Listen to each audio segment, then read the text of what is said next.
Il bel tempo ha favorito le gite fuori porta e picnic nelle aree attrezzate, spostamenti in massa dunque sia su Agrigento che nel resto della provincia.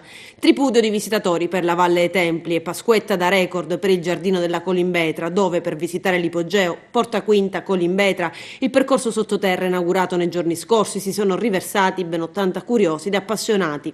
Il direttore del giardino, immerso nel parco, Giuseppe Lopilato, ha commentato così: è il successo di Agrigento, dobbiamo essere consapevoli di avere a che fare con una grande bellezza. Con l'ipogeo continua aumenta di fatto l'offerta per i visitatori della Valle dei Templi. L'ipogeo conclude è in grado di intercettare curiosi che intendono scoprire un percorso affascinante tra le viscere dell'antichità. Essa da un lato la Valle dei Templi conferma la sua capacità attrattiva, appare come uno stato nello stato, un luogo a sé lontano e diverso da Agrigento, dove si registra invece un altro dato: le saracinesche di Via Tenea, salotto buono della città, sono rimaste chiuse a Pasqua.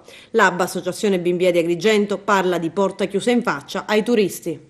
Come ABBA avevamo già chiaramente manifestato pubblicamente il nostro disappunto lo scorso Ferragosto, quando assistemmo impotenti alla chiusura dei negozi della centralissima Via Tenea, il salotto buono della città, proprio in un giorno di grande afflusso turistico.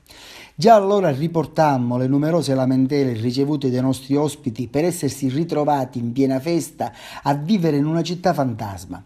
Si sentivano quasi truffati da noi. Noi gli avevamo promesso una città viva, come tutti i centri città, e invece sono stati costretti ad aspettare con molta noia l'ora di cena, andare a letto e fuggire di corsa l'indomani mattina verso altre mete.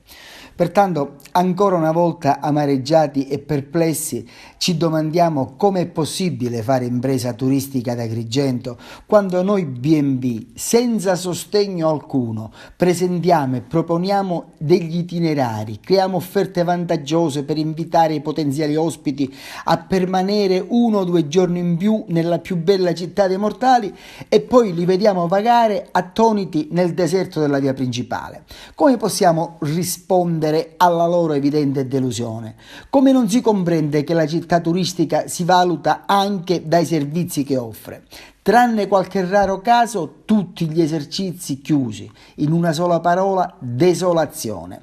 E non consentiamo neanche che si affermi il concetto che ognuno a casa propria può fare quello che gli pare, perché come tutti, anche l'esercente della Via Tenea fa parte della comunità cittadina e deve, anche nel suo interesse, responsabilmente contribuire all'immagine di Agrigento, soprattutto per il fatto che il suo esercizio insiste sulla via principale. E allora, per concludere positivamente, un invito a tutti gli esercenti della Via Tenea, ripeto, anche nel loro interesse. Li invitiamo ad adeguarsi ai piccoli e positivi cambiamenti che sta vivendo la nostra città e dei quali loro stessi si accorgono.